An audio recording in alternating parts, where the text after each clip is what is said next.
Evet, engellilerin devasa sorunları devam ediyor. Bunları birkaç başlık altında toplayabiliriz. Başta sağlık problemleri.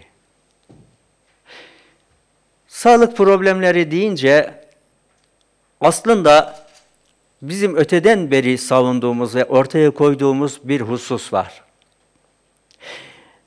Devlet öncelikle engelliliğe yol açan sebepleri ortadan kaldırmalıdır. Bunun için sağlık politikaları geliştirmelidir. Engelli nüfusunun azaltılması hususunda gerekli etkin adımlar atmalı, bu hususta çalışmalar yapmalıdır. İkinci Dünya Savaşı'ndan sonra o savaşta sakat kalan insanların durumunu bütün dünya milletleri gözlemlemiş ve engellilere karşı bir duyarlılık başlamış o zaman. O zaman Dünya Sağlık Örgütü bir politika geliştirmiş. Zaman zaman toplanarak engelliler hususunda kalıcı, devasal nitelikte kararlar alınmış. O kararlar doğrultusunda bugün işte 3 Aralık Dünya Engelliler Günü olarak ilan edilmiş. Bugün 3 Aralık'ı kutluyor diyemeyeceğim ama bir farkındalık oluşturma adına böylesi bir günde işte milletimizin huzurundayız, sizlerin huzurundayız. Engelliler istihdamda sorun yaşıyor. Çalışan engellilerin problemleri bir yana, iş bekleyen engelliler o kadar çok ki, yani evet ülkemizde bir işsizlik problemi var diyebilirsiniz, doğrudur. Lakin Türkiye'de işsizlik %12'lerde seyrediyorsa, engelliler arasında bu işsizlik oranı %80'leri buluyor.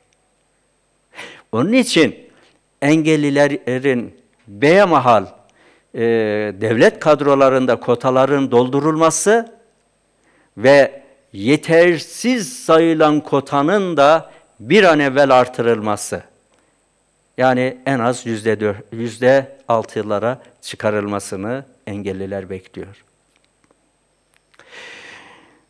Denebilir ki mevcut kontenjanlar doldurulmamış ki artışı yapalım.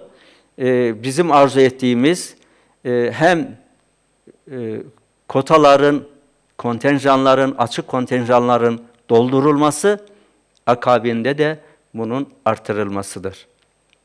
Çünkü ihtiyaca ancak öyle cevap verilebilir.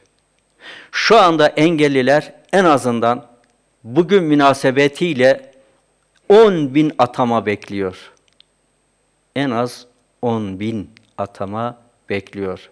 Ama 2 yıldır heyhat bu tür atamalardan maalesef çok cüzi miktarda olabildi. Arkasından herhangi bir durum gelmedi. İstihdamda bir de engellilerin nitelikli işlerde çalıştırılmaması problemi var. Yani fakülte bitirmiş, örneğin hukuk fakültesini bitiren bir görme engelliye santral memurluğu veriliyor. Ya da yardımcı hizmetlerde şurada burada çalıştırılıyor. Bu da engellinin onuruna dokunuyor.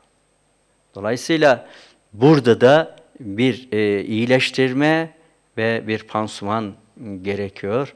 Dolayısıyla bu problemleri bugün hala konuşuyor olmamızdan biraz üzüntü duyuyorum ama maalesef kaçınılmaz gerçekler bunlar.